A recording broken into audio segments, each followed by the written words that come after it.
the hearts of men. To some, it was a miracle. Others called it the triumph of illiteracy.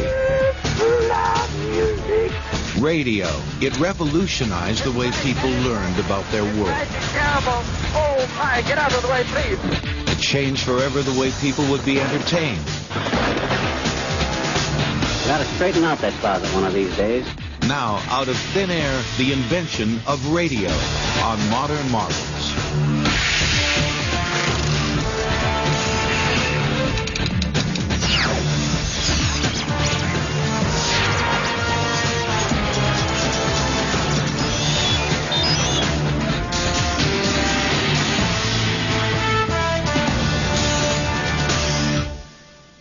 Yesterday, December 7th, 1941,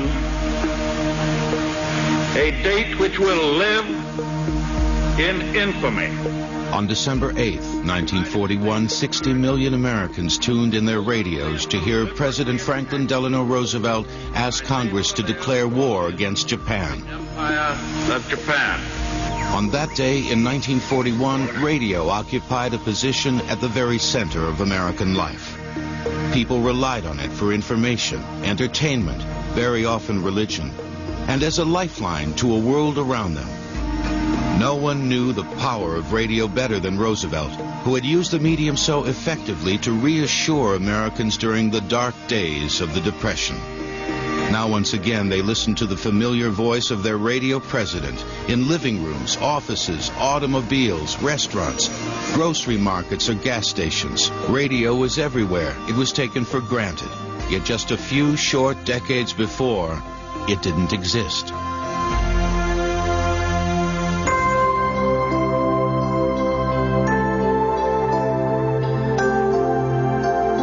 Most people credit Guillermo Marconi with inventing the radio, and he is recognized as the inventor of the wireless telegraph, filing for his patent in 1896. But brilliant scientist though he was, Marconi had many collaborators, in that he was the beneficiary and exponent of centuries of research in the field of magnetic electricity. In a sense, Marconi may have discovered radio, but previous discoveries by a host of scientists and great thinkers had given him a good idea where to look.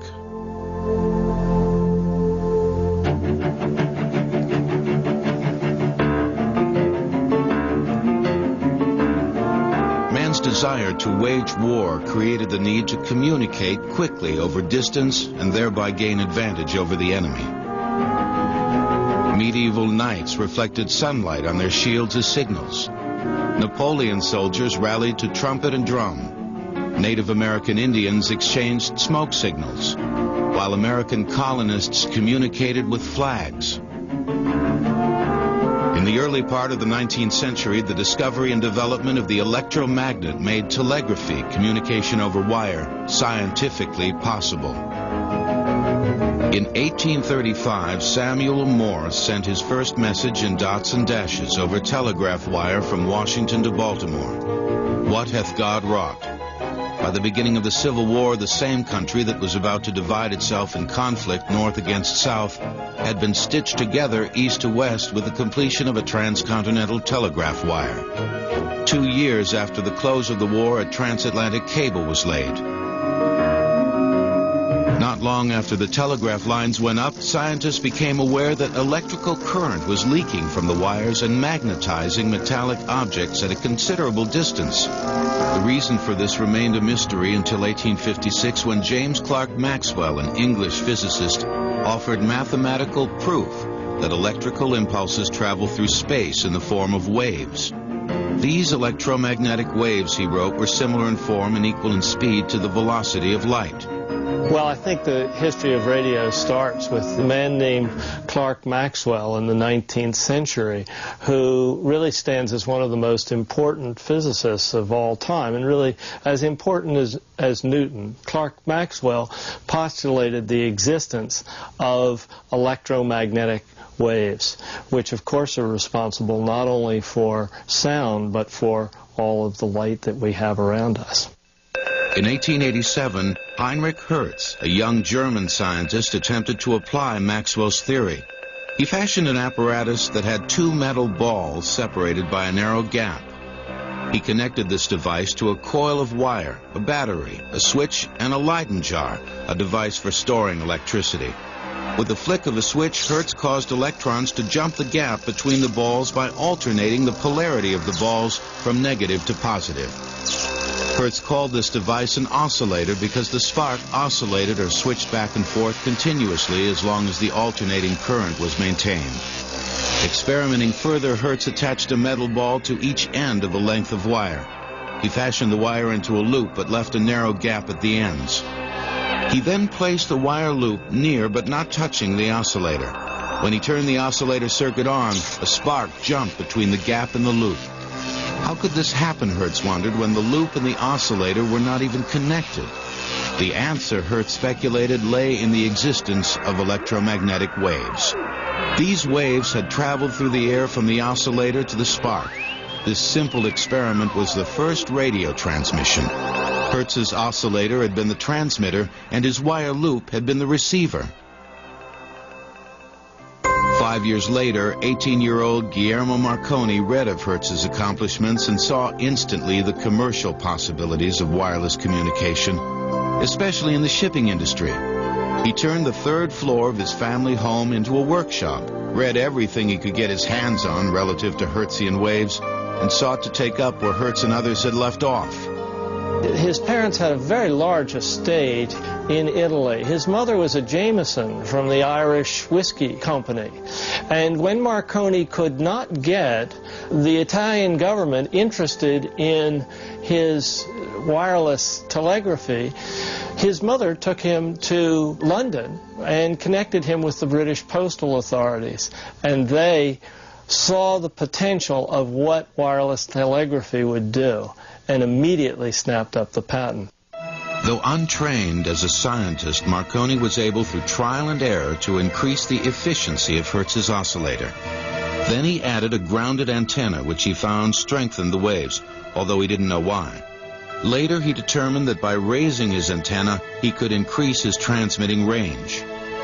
By the time Marconi was settled in England, he had transmitted Morse code without wires, an astounding 9 miles. In 1898, he transmitted the results of a yacht race from a tugboat, allowing newspapers to print stories of the race before the yachts had returned to shore. Ship owners began to purchase wireless systems and install them on their vessels.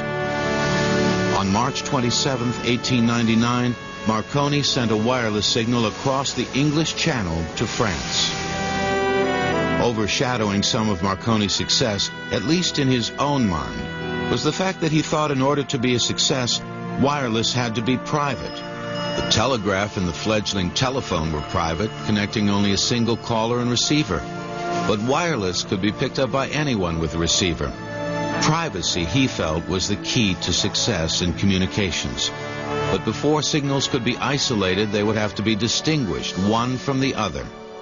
In England, Sir Oliver Lodge had patented a plan for regulating the wavelength of the transmitter and tuning the receiver to pick up only that wavelength. Marconi bought the patent from him. As the new century dawned, the air was filled with wireless signals. But these consisted only of dots and dashes. In 1901, the first transatlantic messages were exchanged by wireless. 4 years later, the SS Arapaho used for the first time the international distress call SOS. Soon afterward, the entire U.S. Navy was equipped with Marconi's equipment.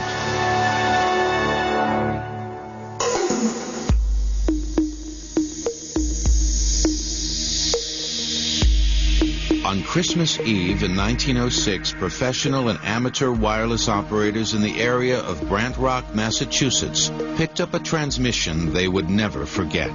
Instead of the usual dots and dashes, they heard human voices and the strains of a violin playing an old Christmas hymn. The sender of this transmission was a scientist named Reginald Aubrey Fessenden. When Fessenden first played his violin on Christmas Eve, and the signal operators at first heard this music coming out on their earphones. Can you imagine? They thought there was some kind of magic was happening. What Fessenden did was he imprinted voice on a radio wave. And he did this by creating, with the help of General Electric Company and a man named Ernst Alexanderson, something called the Alexanderson alternator, which was essentially an electric generator that moved so fast that it created not just electricity, but electromagnetic waves. Fesenton used a carbon microphone to convert his voice into an audio signal. His transmission technique was called amplitude modulation, or AM, because it modulated or controlled the amplitude or height of the wave. Fesenton's Christmas Eve transmission introduced a new concept to the world, a transmission intended for anyone who could hear it, a broadcast. And since this new concept suggested an image of waves radiating outward in all directions from a central point, the term radio was born. The grand collaboration had resulted in history's most stunning achievement in the field of communications. But here is where the cooperation ended. From this point, radio would no longer be a curiosity, a tinkerer's fancy. Overnight, it would become big business with fortunes to be made or grabbed. The coming decade would see bitter rivalries emerge in the struggle to control this new medium. It would see the rise of the powerful media corporation and the demise of the individual inventor. There are nearly twice as many radios in the U.S. as there are people. Radio will continue in a moment on Modern Marvels.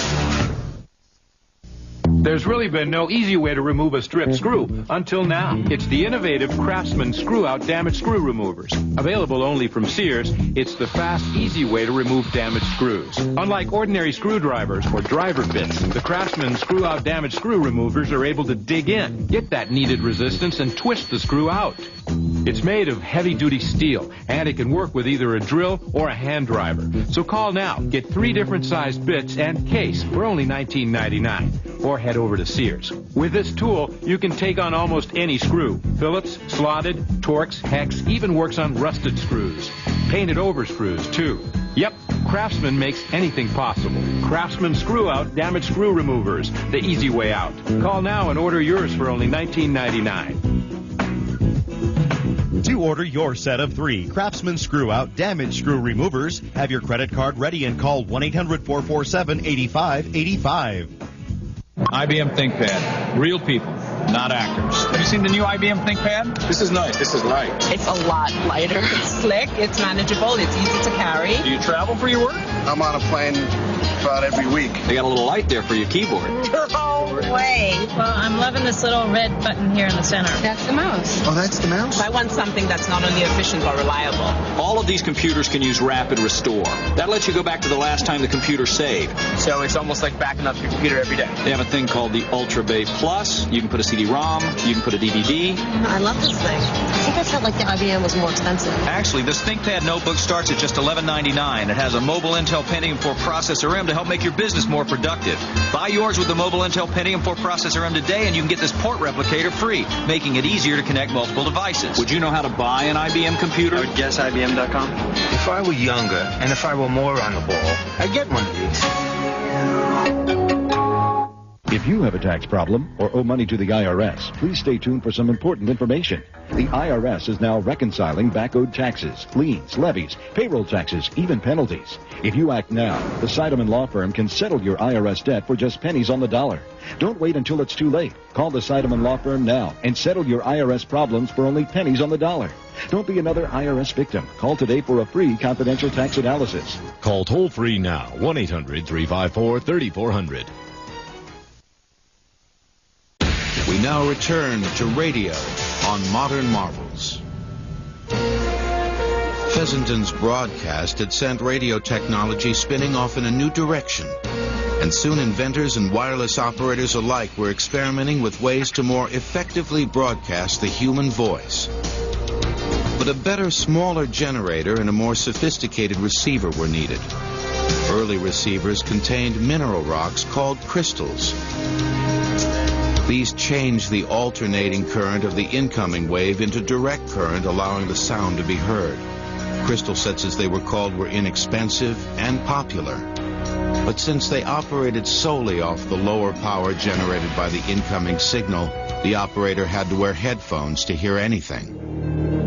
One of Marconi's technical advisors, John Ambrose Fleming, realized that building bigger generators was not the key to improve radio transmitters and receivers. Inspired by Edison's light bulb and the work of English scientist J.J. Thomson involving electrons, Fleming built a glass valve or diode, which was the forerunner of the vacuum tube. This diode used the power of the electron rather than the mechanical device to capture radio waves. In 1906, inventor Lee DeForest modified Fleming's diode to create a new device which amplified the audio signal, making it easier to hear. It was the first electronic amplifier. He called it the Audion tube. And he made the invention that changed the world, and that was the radio tube as we know it today. But the curious thing is, Lee DeForest didn't understand what he had invented. In 1911, a 21-year-old electrical engineer named Edwin Howard Armstrong began to study DeForest's Audion tube. He determined that electrons within moved back and forth or oscillated in a steady rhythm. This current could be fed back into the system to be amplified again, thereby greatly increasing the power of the signal. This principle became known as feedback or regeneration and remains a basic principle of radio today. With Armstrong's innovation, large, expensive generators could be replaced by small vacuum tubes. Radio became more practical.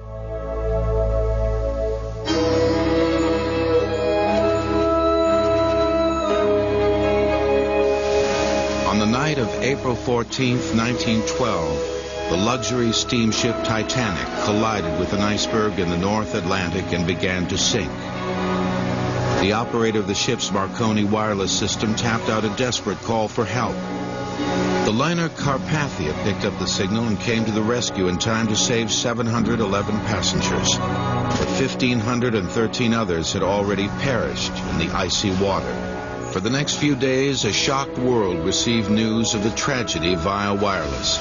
As each passenger was accounted for, the world heard about it. In Nantucket, Massachusetts, a young wireless operator for the Marconi Company, David Sarnoff, remained at his key for 72 hours, receiving news of the tragedy from the rescue ship Carpathia as she approached New York. Sarnoff, a Russian immigrant with only an 8th grade education, had secured a position with the Marconi Company in New York, becoming the inventor's personal errand boy. His subsequent post as key operator at one of Marconi's land stations had put him in the right place at the right time. The Titanic tragedy had underscored the importance of radio to humankind in time of emergency. But David Sarnoff recognized radio's potential as a business. In 1916, now a young executive, Sarnoff wrote a lengthy memo to the president of American Marconi, wherein he outlined what he perceived to be the medium's future. I have in mind a plan of development which would make radio a household utility. The idea is to bring music into the home by wireless. The receiver can be designed in the form of a simple radio music box and arranged for several different wavelengths which should be changeable with the throwing of a single switch or pressing of a single button. Also, events of national importance can be simultaneously announced and received. Premeditated invasion. Baseball scores can be transmitted in the air. This proposition would be especially interesting to farmers and others living in outlying districts. Sincerely yours, David Sarnoff. As the specter of World War loomed on America's horizon, the fledgling radio industry was already engaged in a war of its own. Powerful corporations dueled in court for the patents that would allow them to gain a stranglehold on the new medium. No more would inventors be permitted to freely adapt or build upon the work of others for the good of all humanity. Radio was now a product that could be sold, and there was money to be made. America's entry into World War I actually helped the radio industry. The government declared a moratorium on patent suits and resolved disputes by pooling the patents and allowing all companies to draw from the pool. This allowed the industry to concentrate on development and manufacturing instead of their legal squabbles. Soon radios were standardized and mass-produced to meet wartime demand. While serving with the Army in Europe, Edwin Howard Armstrong continued his research into high-frequency radio waves. The result of his work was a more efficient radio receiver he called a super heterodyne. The super heterodyne improved radio reception by narrowing the frequency range handled by amplifiers. This helped eliminate unwanted electrical interference while still boosting the radio signal. Armstrong's super heterodyne, though complex in circuitry, was simple to operate. With just one knob for volume and one for tuning, it was the first modern radio receiver. At the end of the war, the U.S. government understood how important radio had become and moved to keep the industry from slipping into foreign hands. The Radio Corporation of America was formed with General Electric as the parent company. The patents and assets of American Marconi were transferred to the new company. In return, British Marconi could continue to buy American parts for the equipment it manufactured and sold to the rest of the world. Most of American Marconi's employees, including David Sarnoff, moved to RCA. David Sarnoff still harbored his dream of selling radio music boxes for use in private homes. But another company, Westinghouse, beat him to his goal. Westinghouse had purchased the exclusive rights to Armstrong's super heterodyne receiver, and now they determined their best entry would be to broadcast programming from radio towers and then sell the receivers to the public. Westinghouse chose Dr. Frank Conrad to build a radio station on the roof of its factory in Pittsburgh. Station KDKA went on the air November 2nd, 1920, broadcasting the presidential election returns. Broadcast as soon as they are received by us here at KDKA. The broadcast was a huge success. Sales of radio receivers skyrocketed. In short order, KDKA and other stations began broadcasting church services, and then boxing matches. Radio took off and never looked back. Up until now, communications companies had made their money through two-way communications charges like the telegraph, telephone, and now the wireless, or through the sale of radio equipment. On August 28, 1922, WEAF in New York broadcast an advertisement for an apartment building. It was the first paid radio commercial. Suddenly, a new world of enterprise appeared at radio's door. Presents Henry! Advertising. Henry Aldrich! Coming, Mother. Radio broadcasting networks were formed when the Federal Trade Commission ruled that RCA, AT&T, and other companies had created a monopoly in the new industry. The National Broadcasting Company, NBC, was formed from RCA and Westinghouse in 1926. And the Columbia Broadcasting Service followed in 1929. Both networks were permitted to use AT&T's phone lines to connect their transmitters. The networks allowed people throughout the country to hear broadcasts simultaneously. Overnight, radio began to affect every American life as no other technological influence ever had. The sale of radio sets grew so fast that the manufacturers were hard-pressed to keep up with demand. Radio made the world smaller just that fast because it could be transmitted so quickly, and you didn't have to wait for the newspapers to let you know what was happening. In January 1925, 15 million people heard Calvin Coolidge's inaugural speech on their radios. So many advertisers flocked to the new medium that some newspaper chains panicked and refused to carry radio listings or even mention the word radio in their pages. In 1927, the first coast-to-coast program was broadcast on NBC. It was the Rose Bowl football game. Probably the biggest radio event of the 20s was Charles A. Lindbergh's historic solo flight across the Atlantic. This is WJZ, New York. As Saturday dawned over the vast Atlantic, the Lindbergh plane is unreported since passing Newfoundland early last night. Socially, it made a big difference. Somebody who was a farmer in Kansas could be knowing the same things that somebody on Wall Street was hearing. Each year, the quality of radio programming improved and the number of shows multiplied. performers and personalities heretofore unknown to a wide public found themselves thrust into the national spotlight overnight. Names like Milton Cross, Harold Arlen, Ed Wynn, Guy Lombardo and his Royal Canadians, Gertrude Berg, and Will Rogers became familiar in households all over the country. Mr. Splablato will announce... Entertainment itself was changing to fit the new medium. Billy Jones and Ernie Hare were the first team to emerge from vaudeville to star on radio with their simple harmonies and satirical humor. They billed themselves as the Happiness Boys. Once upon a time... As the decade drew to a close, David Sarnoff at NBC and his new young rival at CBS, William Paley, were drawing lines on the battlefield of radio. At that time, CBS, when I first joined them, they were like a family network. NBC was a big power.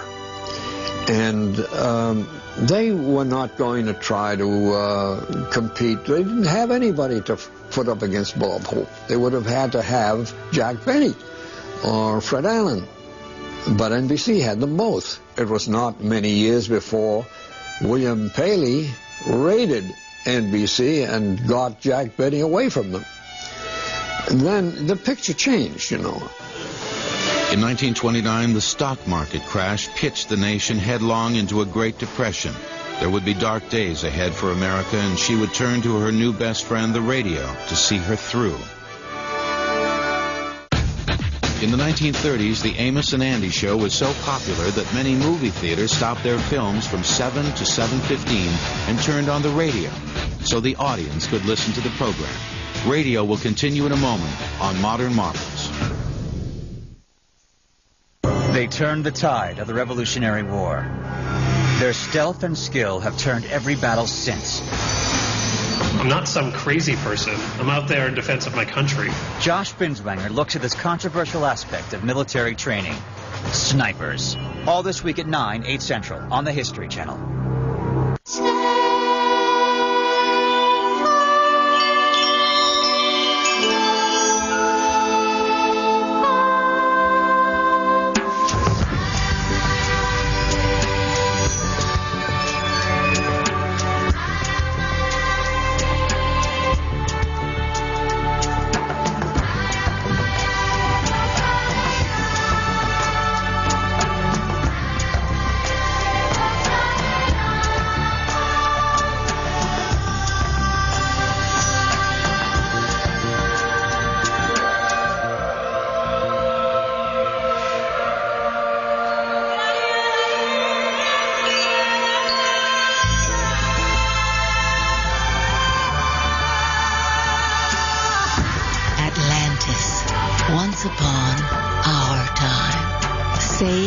$395 per couple on winter packages.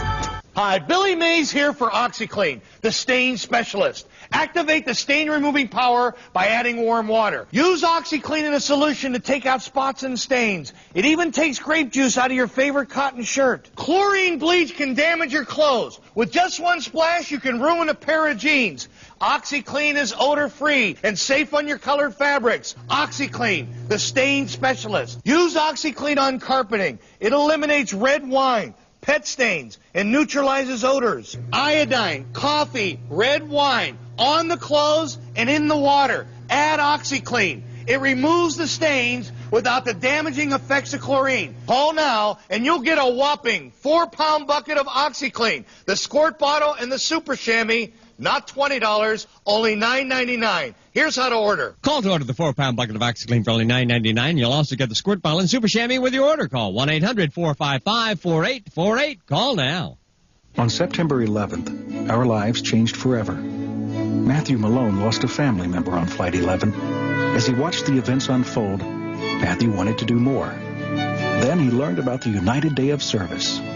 This September 11th, from Los Angeles to New York to our nation's capital, youth will unite to serve the needs of their community. Change starts with one. This September 11th, what will you do? Join Matthew and thousands of others in the United Day of Service. We now return to radio on Modern Marvels. Radio couldn't lose. The stock market crash and advent of the Depression did nothing to cool America's ardor for the magic box with the dials on it. Theaters closed down, nightclubs languished, theatrical stock companies disappeared, but radio prospered. Radio was very important in the Depression because it was cheap entertainment. If you didn't have the buck to go to the movie, you stayed at home and you heard some good stuff. And Edwin, the fire chief! Between 1930 and 1933, 4 million radios were sold in America. Now, why radio? Because what you bought was free entertainment, paid for by the commercials. Who knows what evil lurks in the hearts of men? The shadow knows. By 1930, network programming had assumed the shape it would retain for the next 20 years. The broadcast day was divided into quarter, half, and full-hour segments. Programs and commercials were timed to the second. Radio's appetite for material was voracious. All the hours of the day and night needed to be filled.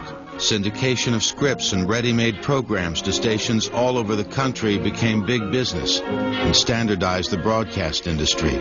Stations began to sound alike. Radio settled into a comfortable and perhaps complacent niche of the center of the culture. The networks were aware of the hold they had on the country's attention and were determined not to choke the golden goose. Radio produced stars no less in stature than ever pranced upon a Broadway stage or kissed on a Hollywood screen. America embraced these performers and personalities as if they were family, and in a way they were. You had to go to a theater to see movie stars, but a radio performer came right into your living room. Just about 7 nights a week, I think, you could turn on your radio after 6:30 or 7 in the evening, and until about 11 be assured of really good entertainment. Wheaties, Breakfast of Champions, bring you the thrilling adventures of Jack Armstrong, the all-American boy. From Hollywood, the Jimmy Durante Show. The makers of Instant Chase and Sanborn Coffee present the Charlie McCarthy Show. Edgar Bergen and Charlie McCarthy. How could a ventriloquist work on the radio? Charlie was special. He was hysterical. Well, we want equal billing and we want more money. Every show was an experience. Every show, you look forward going to work. The sound effects men were there, the unsung heroes of early day radio. Good sound effects men could make or break it. I got to straighten out that closet one of these days.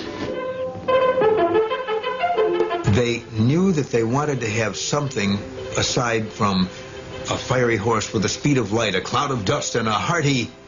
And Fran Stryker, who wrote the show, had written in a hearty laugh. And this is 3 minutes before they're going on the air live. No, we can't have a laugh. What do we use? Oh, can't he say something like cowboy? Something like yip, yip, yip, yip? No, that doesn't. How about talking to his horse? Yeah. How about hi-yo, hi-yo, hi-yo, silver, away? That's it. So they ran into the studio, and that's the way it happened. Hi-yo, silver, away! At least radio drama was aptly named. I don't know who coined the phrase, but the theater of the mind. And it's true. If 5 million people were listening, you were giving 5 million different performances because you were as each individual. And that was the beauty of it. And Lights Out was a show I listened to as a kid. It was scarier than In the Sanctum. It was scarier than Suspense. The announcer had a great voice, and it was on Sunday nights, and he would say, "Crawl under your couch, lock your doors, turn down the blinds, and turn your lights out." Now, you watching me do that is nothing, but listening to it. It is the hour when dogs howl and evil is let loose on a sleeping world. The radio listener is a participant. He becomes the set designer. He's in charge of wardrobe. It doesn't matter whether the soprano Singing Carmen weighs 250 pounds. To the radio listener, she's a spirited, dangerous little woman with a rose in her teeth and wonderful legs. In at least one dramatic instance, a radio drama stirred imaginations enough to cause panic in some communities. Orson Welles' Mercury Theater production of H.G. Wells' fantasy War of the Worlds was broadcast the night before Halloween in 1938. We now return you to Carl Phillips at Grover's Mill. Ladies and gentlemen, here I am. Wait a minute, something's happening. There's a jet of flame springing from the mirror, and it leaps right at the advancing men. Oh, Lord, they're turning into flames. Well, I thought it was magnificent. I heard it, and knew it was a broadcast. I couldn't quite understand this national hysteria and people rushing out to dig a hole, to get in. Orson Welles had just directed the famous War of the Worlds radio broadcast, the dramatic show that frightened millions of Americans into believing the country actually was being invaded by monsters from Mars. You will think less of my intelligence when I tell you this, but I was one of the reportedly 17 million Americans who was panicked. The reason that so many were fooled, who were not ordinarily foolable, is that great show was done in the form of news coverage. So that's why we believed it. We are deeply shocked and deeply regretful of the results of last night's broadcast. Sometimes the tragedies reported on radio were all too real. Get it started. It's right and it's crashing. It's crashing terrible. Oh, my, get out of the way, please. It's burning and bursting into flames and it's falling on the morning fast lawn. I think the worst one that I ever heard, the most graphic one, was when the Hindenburg caught fire and burned, and the man stayed right there with it, and he described with tears in his eyes and in his voice the bodies that fell maybe 150 or 200 feet. Arguably, the era's single most adept figure in exploiting the power and influence of radio was President Franklin Delano Roosevelt. I am happy to speak to you from my home on a Sabbath day that has been observed in so many of your home communities as Brotherhood Day. He talked to everybody without either talking down or up. And I think that he kept the nation tightly bound. Let me assert my firm belief that the only thing we have to fear is fear itself. Nameless, unreasoning, unjustified terror, which paralyzes needed effort to convert retreat into advance.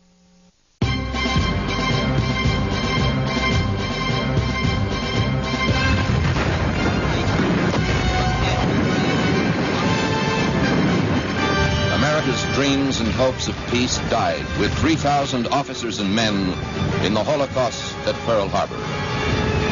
Radio's role in World War II was a very dramatic one, in that for the first time we were getting reports from correspondents abroad, live in the capitals.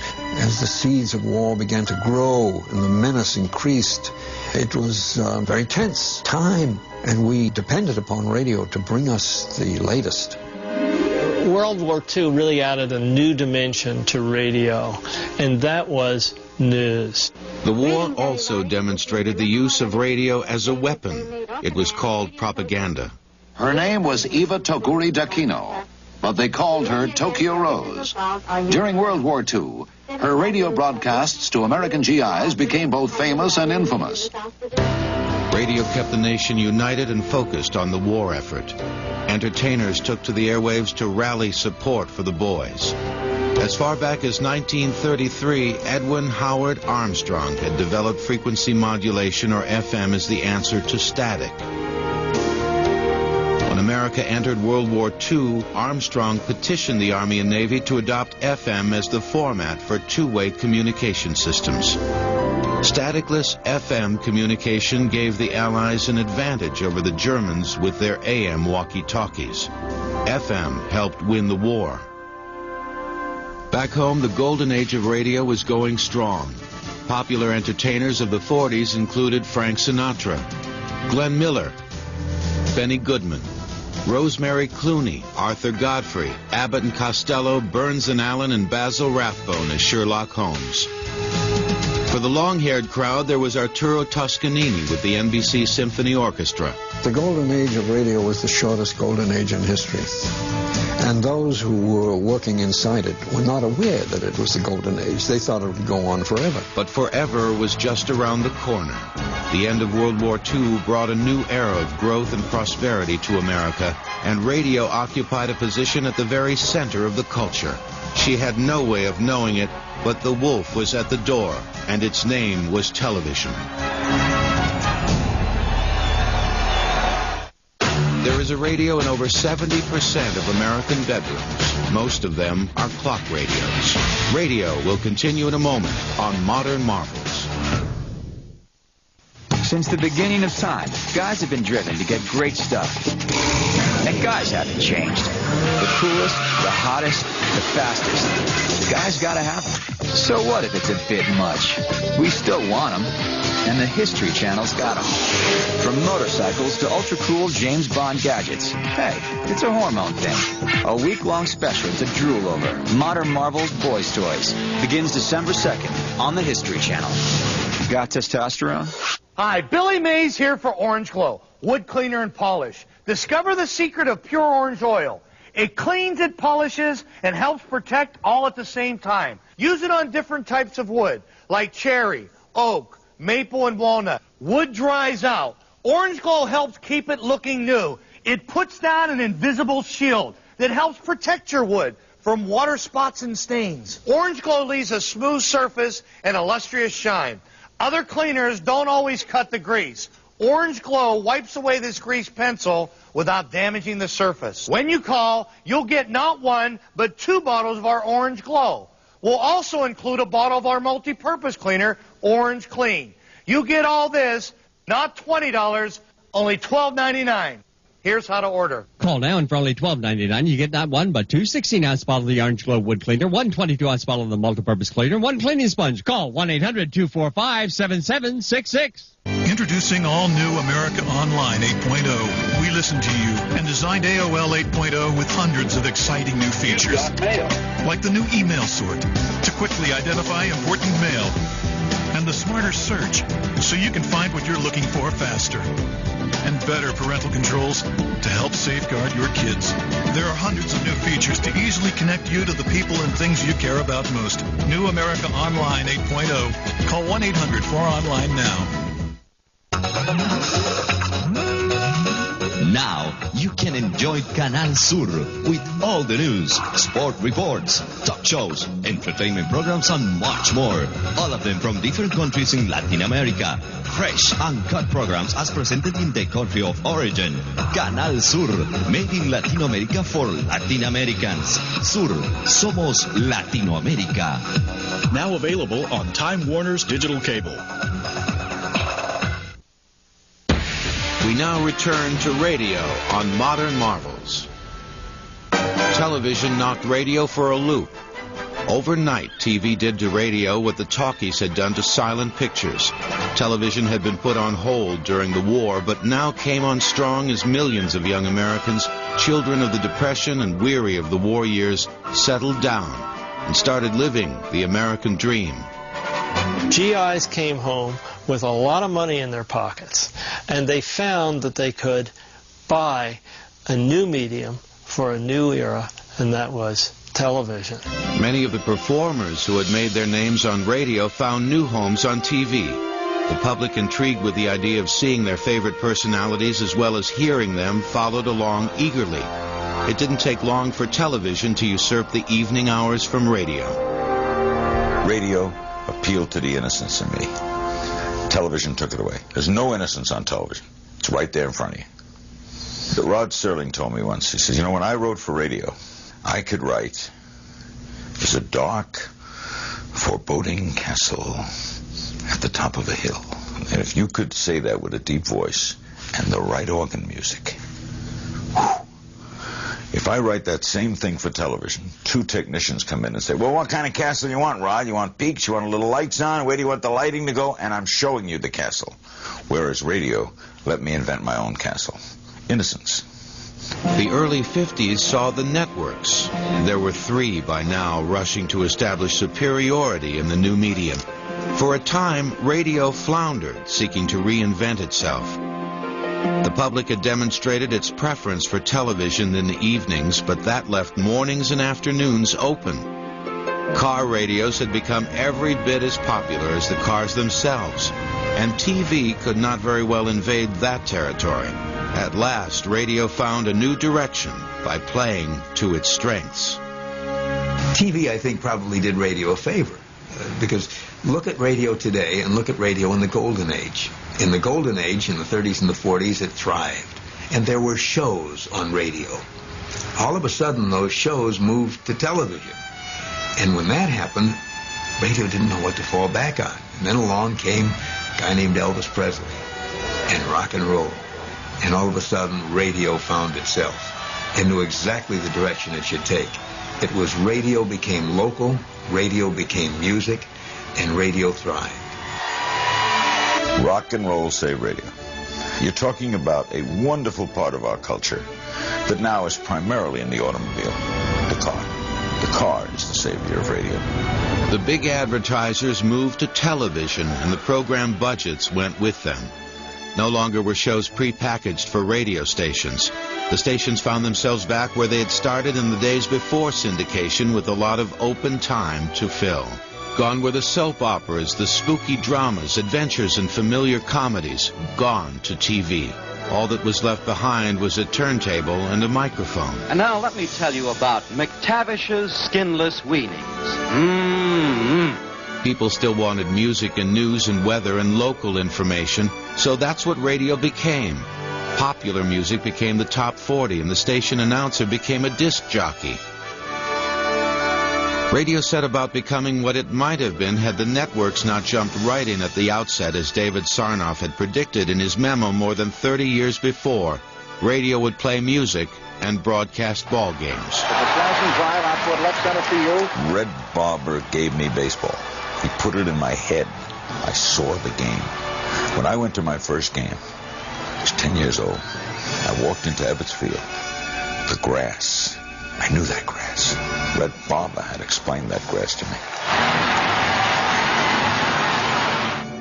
In October 1954, the first portable transistor radios began showing up in stores. The transistor had been developed at the end of the war by engineers at Bell Laboratories. It was far smaller and more inexpensive to make than the vacuum tube. The transistor gave radio another well-needed boost. Now it could go anywhere, to the beach or the picnic or the ball game. By the late 50s, for each television set owned in the U.S., there were 3 radios.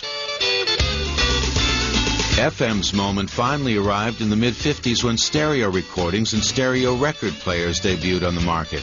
Stereo provided 2 channels of separated sound, which greatly enhanced the listening experience. FM, with its wider bandwidth, was capable of transmitting and receiving these stereo signals with very high and low frequencies. As listener interest in FM increased, the number of stations grew to meet the demand, to the point where FM stations outnumbered those broadcasting in AM. As stereo sound advanced, listeners became more sophisticated and discriminating in their listening tastes. While AM clung to the increasingly younger top 40 listener, the more educated, affluent listener switched to FM, and the advertisers followed them. FM, with more stations, divided itself into formats to more specifically target a desired group, thereby offering clearer alternatives for advertisers. A station that broadcast romantic songs might appeal to a younger female audience, while a harder-edge album rock formula would be more attractive to males. AM, in danger of losing the entire adult market to FM, found salvation and new life in a format called simply talk. The average American household has 5.7 radios. However, less than 2% of the population acknowledges radio as a vital source of information. Radio will continue in a moment on Modern Marvels. Tonight at 8, a Navy ship and her crew does an incredible vanishing act. Hi, Billy Mays here for OxyClean, the stain specialist. Activate the stain-removing power by adding warm water. Use OxyClean in a solution to take out spots and stains. It even takes grape juice out of your favorite cotton shirt. Chlorine bleach can damage your clothes. With just one splash, you can ruin a pair of jeans. OxyClean is odor-free and safe on your colored fabrics. OxyClean, the stain specialist. Use OxyClean on carpeting. It eliminates red wine, pet stains, and neutralizes odors. Iodine, coffee, red wine, on the clothes and in the water. Add OxyClean. It removes the stains without the damaging effects of chlorine. Call now and you'll get a whopping 4-pound bucket of OxyClean, the squirt bottle and the super chamois, not $20, only $9.99. Here's how to order. Call to order the 4-pound bucket of OxyClean for only $9.99. You'll also get the squirt bottle and super chamois with your order. Call 1-800-455-4848. Call now.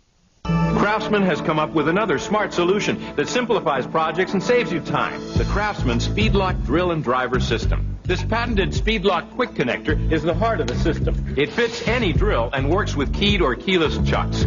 The Speedlock's simple click-in, click-out action makes changing bits so easy you can do it with one hand without re-chucking. Speedlock lets you do even more with its combination drill driver. Drill a pilot hole and countersink. With a quick flip, drive in the screw straight and flush without changing bits or tools. Choosing the right tool can make any job go more smoothly. At just $29.99, the Craftsman Speedlock system is essential for anyone who owns a drill. And because it's from Sears, your satisfaction is guaranteed or your money back. Call now to order your 31-piece Craftsman Speedlock set for only $29.99 plus shipping. Call 1-800-840-6996. If you have a tax problem or owe money to the IRS, please stay tuned for some important information. The IRS is now reconciling back-owed taxes, liens, levies, payroll taxes, even penalties. If you act now, the Seidemann Law Firm can settle your IRS debt for just pennies on the dollar. Don't wait until it's too late. Call the Seidemann Law Firm now and settle your IRS problems for only pennies on the dollar. Don't be another IRS victim. Call today for a free confidential tax analysis. Call toll-free now, 1-800-354-3400. Tonight on the History Channel, despite America's high-tech arsenal, the Viet Cong caught them off guard. By hiding in a web of tunnels, camouflaged and protected by booby traps, they dug layers for hospitals, beds, and weapons. And from the headquarters far below, they launched their surprise attack, the Tet Offensive. The Tunnels of Vietnam on Modern Marvels. Tonight at 10, only on the History Channel. We now return to radio on Modern Marvels. Thank you so much for calling News Talk 760 WJR. Julie from Maumee, Ohio. I think people live vicariously through other people's lives through radio. And radio broadcasters know this. They know by putting people on the air, just listeners on the telephone, giving their opinion, that they will capture the imagination of people just listening vicariously. As more listening alternatives appeared on the radio dial, the audience became more and more fragmented. More choices for advertisers meant that stations had to compete harder for their share of the advertising dollars. Rating services like Arbitron and Birch began to poll the listening public to find out who was listening and to what station. The broadcast industry broke its audience down into categories according to age and sex and income. The analysis was called demographics. Today, radio is really ruled by this, Arbitron. Arbitron is the rating service that is used to measure ratings for radio. The ratings will indicate who's number 1, number 2, number 10, number 15 in different age groups. And the advertising community uses that tool to decide how much advertising or whether to place advertising on radio stations. There's very few stations left where the disc jockeys pick their own music. And I'm reluctant to burst that myth, but this is the case. The music is pre-programmed into a computer, and the computer is told by a music director how to rotate the songs. What is happening is people want immediate gratification. They don't want to have to wait for one type of music form to end before they can get another when they know they can press button number 2 on the radio and get that exact music form. I think the rating system was perhaps the most crippling influence on not only radio but television. I think there has been altogether a dumbing down, and that's a terrible thing to happen. It's after 8 o'clock. We're here, we're queer, get used to it. It's strange, isn't it, that in a lifetime you can see the birth and the demise of an industry as we knew it. Of course, radio is stronger today than it ever was so far as commercials and whatnot are concerned. In the future, you're going to have an all-blues station, an all-reggae station, an all-hip-hop station. And that's it's reflective of the sophistication of the rating service. In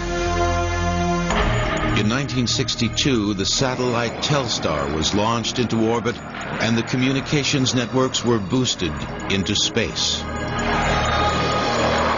Soon, dozens of satellites were orbiting the Earth, relaying and amplifying signals from one station to another.